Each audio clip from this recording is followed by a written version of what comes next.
From Hollywood, California, the makers of Old Gold cigarettes present the Comedy Theater.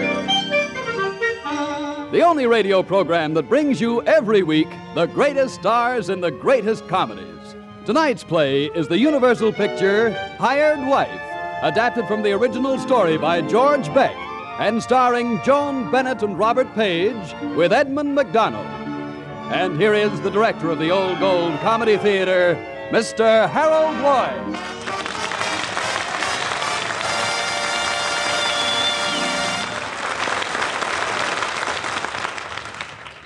Good evening, ladies and gentlemen. In selecting our cast for this evening's Old Gold comedy, we did something which is very unusual out here in Hollywood. We had someone read the script. That, of course, was a big advantage, and it told us that the girl we'd need to play Kendall Browning would have to be gay, charming, lovely to look at, and unusually intelligent. Now, you must admit, that is quite an order to fill, unless you have someone like Joan Bennett.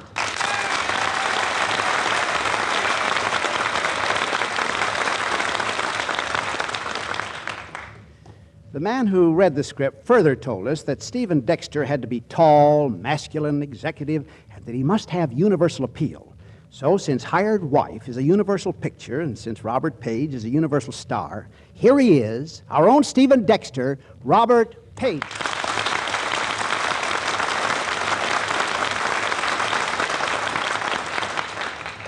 Our play tonight, Hired Wife, is a story about a man and his secretary, a single man. And when you add together a highly eligible single man, the president and sole owner of Dexter Cement, and a secretary like Kendall Browning who completely runs her boss's life, or thinks she does, well, you get a situation that is more than likely to start like this. Kendall Browning is being called on by an old friend. Jose, why did you come up here to the office to see me? Kendall Carey, it is because, how do you say, because I want to touch you. Touch me? Do you know what you're saying? It could be I have used the wrong kind of English. What I mean is I want to bite you. What? No, not you, Kendall. I wish to bite your pocketbook. Oh, so that's it. A little loan. Well, Jose, my amigo, for future reference, and I'm sure you'll be needing it, the expression is to put the B on me, except next time it won't be on me. How much of a bite is it this time? Shall we say... No. Then maybe not so much. Yes. 50? No. 40? No. 20? How does 10 sound to you, Jose?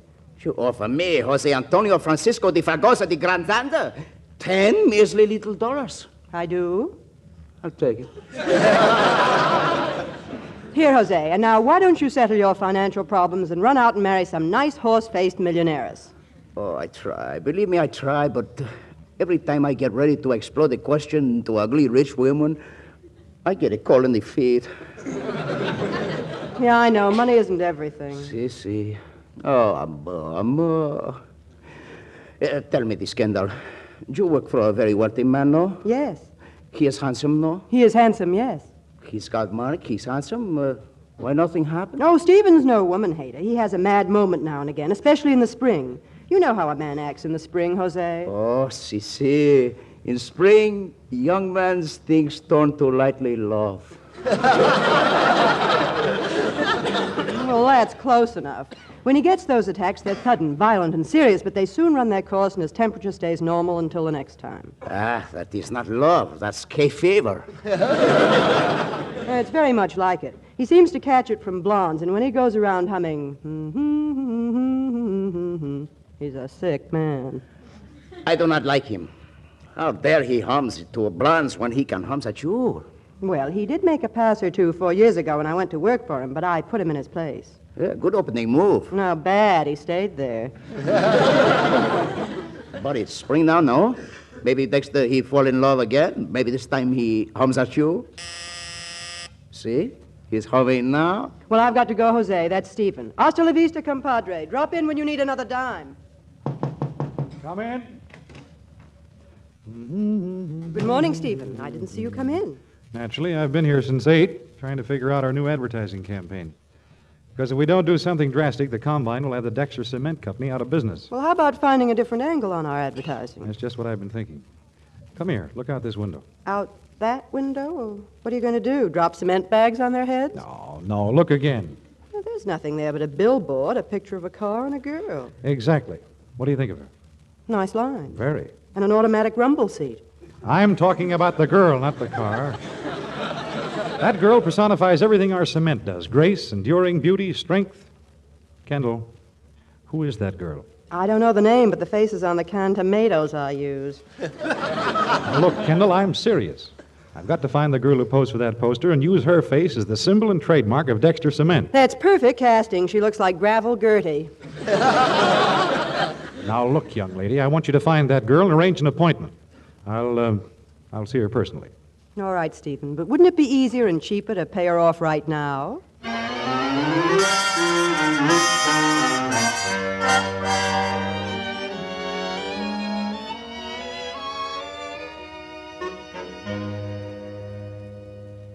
And what did you say your name was again, Miss... Kendall Browning, Miss Waldron. I'm Stephen Dexter's confidential secretary. You know, Dexter Cement. Oh, well, if it's for a posing appointment, please see my agent, Miss Browning. Miss Waldron, Mr. Dexter suggested I see you personally. Do you know what Mr. Dexter has in mind? In a general way. Will it be a big campaign? I believe it will be one of his biggest. Well, in that case, I'll get in touch with him tomorrow. Oh, no, I'll call you and make the appointment. Yes, do call, won't you, darling? But be sure it's after 11. Oh, don't worry your pretty little head, Miss Waldron. It will be late when I call you. Very late.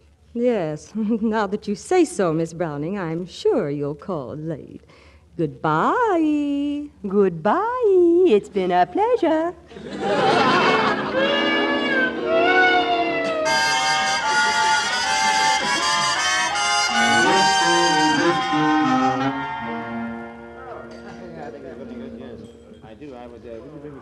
Omelette flan foutu, salad of Provençal, and will you have coffee, Mr. Dexter? Please. Go on, Miss Waldron. Well, the rest of my story isn't very interesting, Mr. Dexter. After my face appeared on Zimmer's biscuits, I was made. Yes, of course. Now, you see, what I have in mind is something new. Very new in cement advertising, Miss Waldron. If you... Excuse me, Miss Waldron. There's a call for you. I'd like to take the phone to the table. Oh, thank you, waiter. You'll pardon me, Mr. Dexter. Go right ahead. Hello? Hello, Miss Waldron. I'm sorry to disturb you, but this is Miss Browning, Mr. Dexter's secretary. Oh, really? And you have a message for me from your employer? Yes, I have, Miss Waldron. My employer changed his mind about you just before he left for Chicago this morning. For Chicago? Oh, isn't that a shame? Oh, just a minute, darling. You are Stephen Dexter, aren't you? Yes, of course. Why? And you're here lunching with me at the Ritz, and you didn't leave for Chicago. Naturally, but I... Shh. I'll hold the receiver away from my ear, and you listen, too. Oh, well, would you mind talking a little louder, Miss Browning? There's such a hubbub here. Yes, I can imagine. Did Mr. Dexter say what made him change his mind, dear? Well, I hate to say this, but you really want to know? Oh, of course. Well, Mr. D said, call up Miss Goofy Face and tell her she can't peddle her puss to Dexter Cement. Well, that dirty little... Were those his exact words? Oh, I never quote Mr. D's exact words anymore. I got such bitter notes from the telephone company. I'll wring her neck. Oh, the big brute, to say a thing like that. Oh, he isn't really a brute, Miss Waldron, but between us gals, women are just, well, they're just things to him. Well, if he should change his mind. Oh, but of course I've got your number, Miss Waldron, and I'm keeping it right in Mr. Dexter's personal tickler file. Goodbye. So, you think women are just things, do you? You wait. Just wait till I get my hands on Kendall Browning.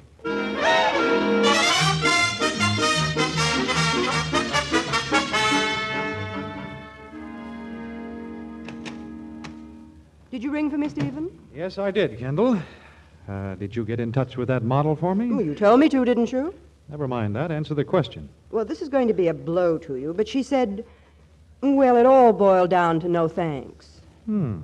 That's strange. Well, what's so strange about it? Spring doesn't affect everybody the way it affects you, you know. No, but I was quite sure Miss Goofy Face was leaving for Chicago because she couldn't peddle her puss to Dexter Cement. You were... Oh, Stephen, this is unworthy of you. Eavesdropping, wiretapping. Why, the next thing you'll be doing is peeping over transoms. I happened to be lunching with Miss Waldron when you remembered my instructions and phoned her. Happened? You leave it to me to get her, and then you sneak off and date her behind my back. She called me last night and suggested it. In the prize ring, they call it beating a man to the punch. Well, you're on the ropes right now, all right. Kendall, I don't believe I could run this business without you, but I'm certain that I'm quite capable of running my own life. Did you say running or ruining? You know what I said. Now, if you're interested in helping me run the business, let's get about it. Yes, Mr. Dexter. What about the advertising campaign? I've changed my plans about using Miss Waldron. Oh, now you're cooking with gas. I've decided, if she'll have me, that after a time I shall ask her to be my wife. Now you're breathing the gas.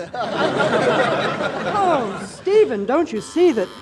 What is it, O'Connor? Mr. Dexter's attorney, Mr. Van Horn, is here to see him. Van Horn? Good Lord, he was down to a meeting with the Combine. Send him right in, O'Connor. Oh, Stephen, don't look so upset. The Combine can't lick you. I hope not, but I'm certainly worried Well, about... Steve, I did my best. You mean your best wasn't good enough? Exactly. The Combine gives you until tomorrow at 3 o'clock to sell out at their price, or they're going to attach every asset and every cent you've got. Oh, Stephen, if they do that, you'll be bankrupt. Not only that, it'll be broke.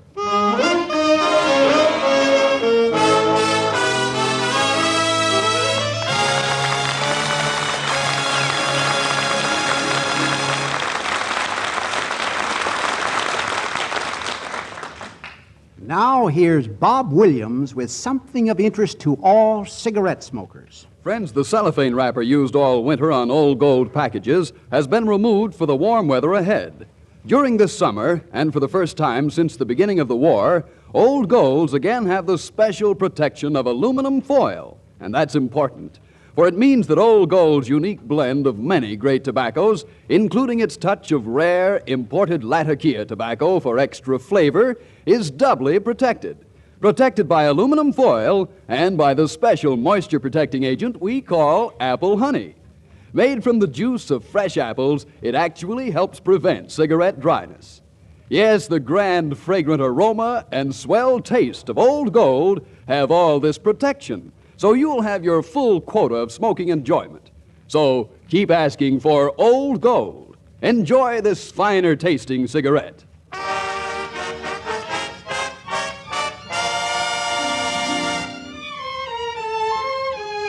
And now back to Harold Lloyd in the second act of tonight's Old Gold Comedy Theater presentation, Hired Wife, starring Joan Bennett and Robert Page. All right, Mr. Lloyd. Well, as the curtain rises on Act 2 of tonight's Old Gold comedy, Hired Wife, it appears that Stephen Dexter's very confidential secretary, Kendall Browning, is much more concerned about the threat of Stephen's marital entanglement with a blonde photographer's model than she is with the threat made by the Combine to bankrupt her employer. Because it's mid-afternoon, and we find Kendall in her private office up to her pretty little neck in... But, Jose, for a man with your charm and appeal, it would be child's play to sweep Phyllis Waldron off her feet. You wish me to make love to these bottles, so she will give your boss the hot foot in the heart, no? Well, that's one way of expressing it, but...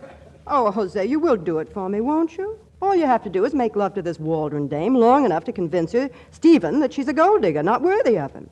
Well, if she is really a gold digger, why pretty girl like her want to go with me?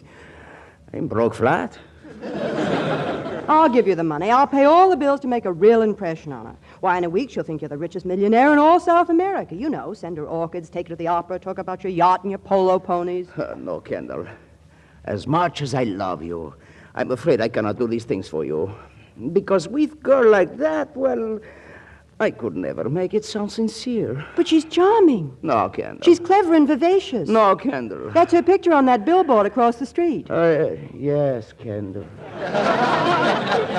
Give me her address. I call her at once. Oh, Jose, I knew you'd do it. Here's $500. I'll go to the bank tomorrow and arrange for the rest of your expenses. But what you do now? Oh, I've got to go back into Stephen's office and see if his lawyer, Van Horn, has figured out a way to save Stephen from the Combine, those financial vultures.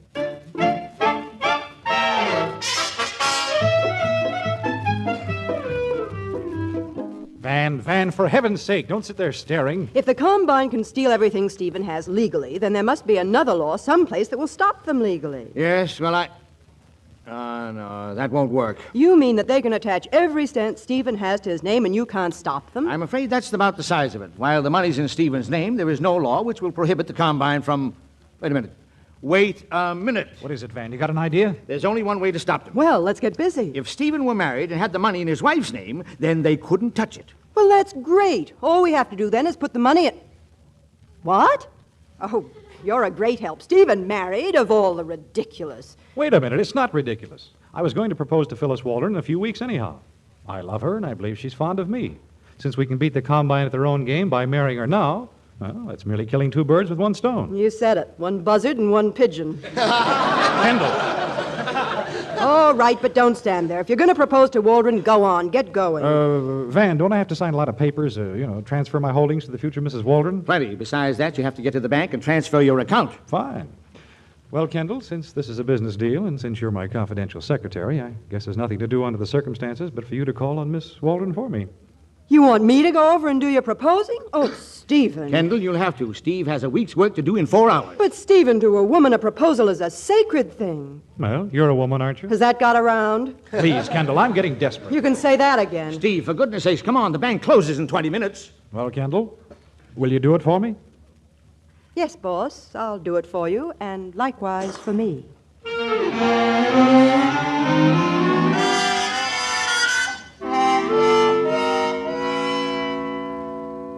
Look, Waldron, we're both gals trying to get along, so let's not be coy about this. This is strictly business. Well, I'm all ears, darling. You can say that again. Well, all I can tell you is that this will put you in spending distance of some very serious sugar, because for certain financial reasons, it would be very convenient for Dexter to get married. In fact, he's got to have a wife before midnight.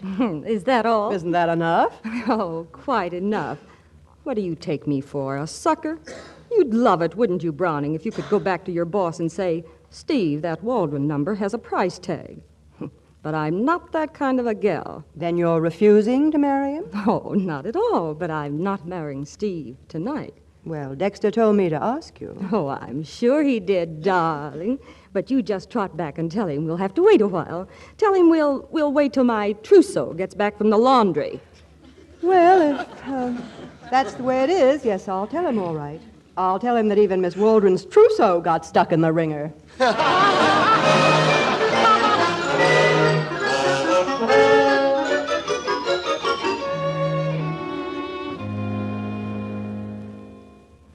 Kendall, I really owe you a lot. You saved my life by marrying me. You seem to forget, my dear husband of 40 minutes, that anything you owe me happens to be in my name. Well, at least I trust you. I wish I could say the same for you, darling. Now, look, I told you before, just as soon as this combine thing blows over, I'm marrying Phyllis Waldron. I hope. You're so sweet and businesslike. Well, thanks for everything, Kendall, but it's been a hard day. I think I better be getting on home. You're going home? Anything wrong with that? Oh, no, not at all. But what am I supposed to do? Well, you go home, too, to your place.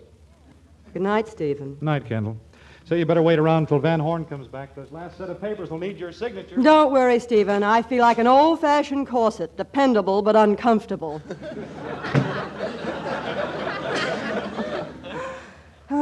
What am I, a nitwit? What have I got to laugh about? Oh, Stephen. Steve, darling, you poor, adorable dope. Oh, there you are, Kendall. Where's Steve? Oh, hello, Van. Steve went home. The poor thing was tired. Well, that's all right. I'll drive you back to his place as soon as you sign these papers. But I'm not going to his place. Yeah, well, it's not out of my way. My car is downstairs. What? You're not going to his place? That's right. Orders is orders, you know. But you married him, didn't you? I know, but Steve is such a little gentleman. He told me quite frankly that he was living at his place and I was living at mine. But you can't do that. Oh, that idiotic. Look, Kendall, as you move into Steve's apartment, the Combine will find out about it, and they'll have no trouble at all proving you were married just to evade attachment. You mean we would have been married for nothing? That they could prove fraud and take the money away? In 10 minutes. But Steve doesn't want me there. What am I going to do? I don't care if he wants you there or not. I'm his lawyer, and you're getting your bags and moving in tonight.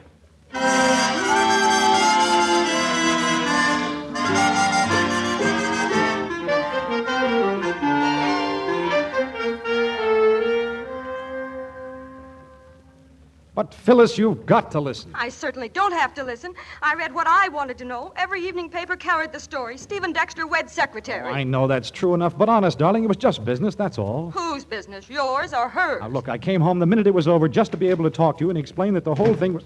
Yoo-hoo, darling, I'm home. Oh, you double-dealing little vixen. What? What did you call me? No, not you, Phyllis. Hello? Phyllis, darling. She hung up. She did? Poor thing. Caught with her plans down. Now, you look here, Kendall Browning. I told you at the office that you weren't to come here, and by George, I mean it. I'm sorry, Stephen. Van Horn said I had to. Well, tell Van Horn to horn out of my affairs. He says we have to make it look as if the marriage is legitimate or the Combine will be able to prove fraud. I don't care about the Combine. All you care about, I suppose, is Phyllis. In a word, yes. Does she know all your money is now in my name? Why,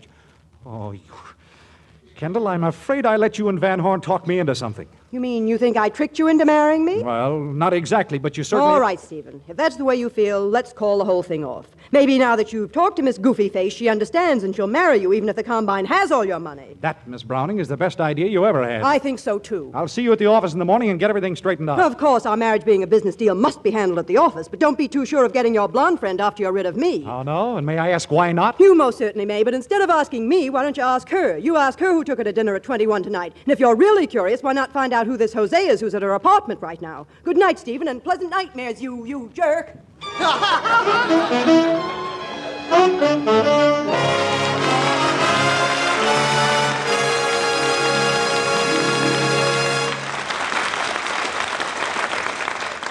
Well, that's life, I suppose. Sometimes you win, sometimes you lose. Yeah, well, I always lose. Come, Bob. Life hasn't been too unkind to you. What do you mean you always lose? Well, I always lose my collar button, that's what. How sad. Well, a pesky thing always rolls under the bed or bureau, and there I am crawling around like a Pekingese under the furniture, banging my head, scraping my shins, just tearing myself to pieces. Why, if it wasn't for my formula, I don't know what I'd do. What formula? Well, whenever I find myself playing button, button, where's the button? I just get up on my feet and say, hold on, Bob.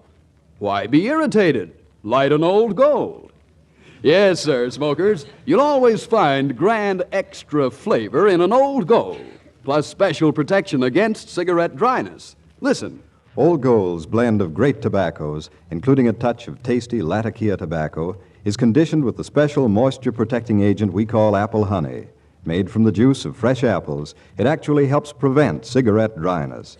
So, for a better, keener, tastier smoke, light an Old Gold. Easier said than done, perhaps, since quantity is limited. And limited for these understandable reasons. First, Old Gold quality is held a full 24-carat standard. Second, our armed forces get first call on all cigarettes we make. And yet we're doing our best to assure your share of remaining Old Golds. So, if you must take substitute brands today, remember, your dealer may have Old Golds tomorrow.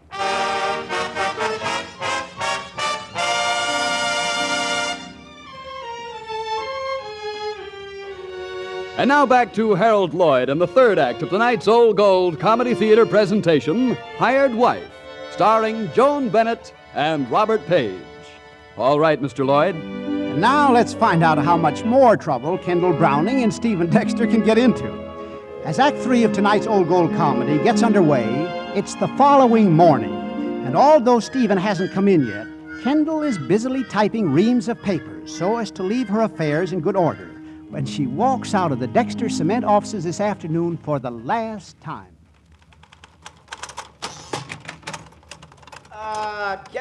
Kendall, you are the most wonderful woman in the whole world. Sorry, Jose, I don't mean to be rude, but I've got a whole year's work to get out in an hour. Oh, but who cares for working such a wonderful day, Carita? The bird she sing, the tree she turn green, the blood she run over. Jose, everything. now wait, don't tell me. You're acting like a man in love. Si. Oh, amor, oh, love. Oh, brother. And Kendall, I owe it all to you. You sure do. You owe me $797 and... Wait a minute. You owe what all to me? To you, I owe everything. Because who was it that sent me to meet Willis Walden? Oh, don't answer. I will tell you. It was you. You mean that you've fallen for Waldron? Like a ton of bricks. Oh, Kendall, she is the most beautiful girl I have ever met. Present company accepted, of course. Oh, si. Next to you, she is the most beautiful. So I have come back to give you all your money back. My money back? When you have love, you do not need money.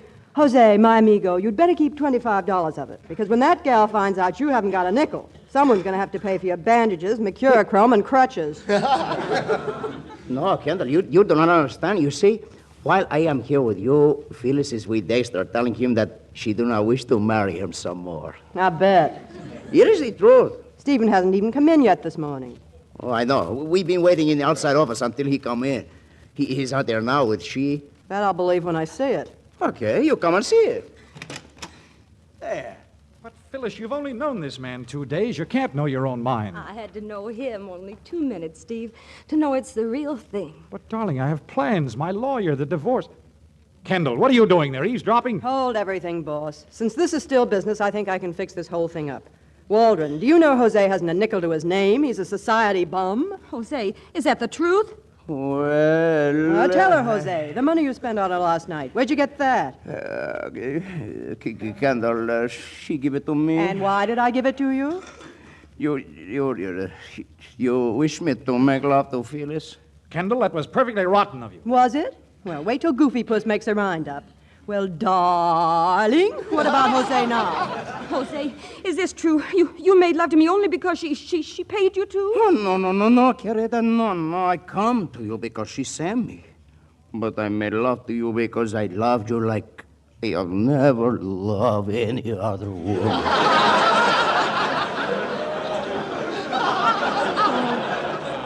Oh, Jose, do you mean that? Oh, si, with all my heart, I adore you. Oh, darling. Well, I'll be darned. Stephen, I'm awfully sorry about this. I had her pegged for an out-and-out gold digger. Phyllis, do you mean you really love this man? Oh, yes. Oh, what a fool I've been. Oh, you're still being a fool, you fool. What's that? You want a woman whom you can respect and love and who loves you, don't you? Naturally. Well, didn't Kendall promise to love, honor, and obey you? No, that was business. Kendall doesn't love me. Now, hold your horses, John Alden. I'll speak for myself. Kendall, you mean that you... Would you know if I told you? Well, no, but there is a way I'd know. There is? What way is that? By kissing you. Come here. Oh, Stephen, if you don't mean this, I'll... She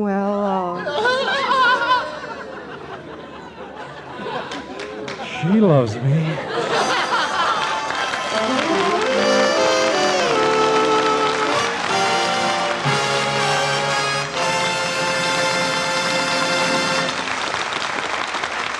Well, so closes the story of Hired Wife.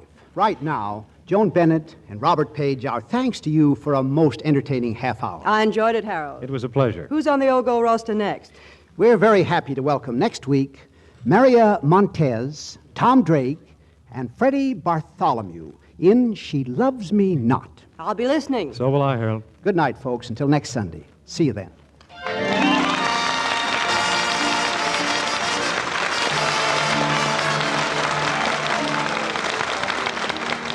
Hired Wife was presented through the courtesy of Universal Pictures, producers of That's the Spirit. With so much good news coming out of Europe, many of us are inclined to be over-optimistic, forgetting that there's a tremendous job ahead. So stay on the war job until released. Keep buying more and more war bonds and hold on to them. Keep supporting all home front activities and observing all wartime regulations.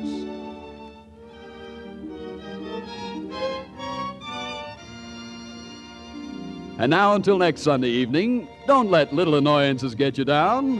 Why be irritated? Light an old gold. Its tobaccos are conditioned with apple honey to help guard against cigarette dryness and to give you more smoking pleasure. This is Bob Williams saying good night for Old Gold.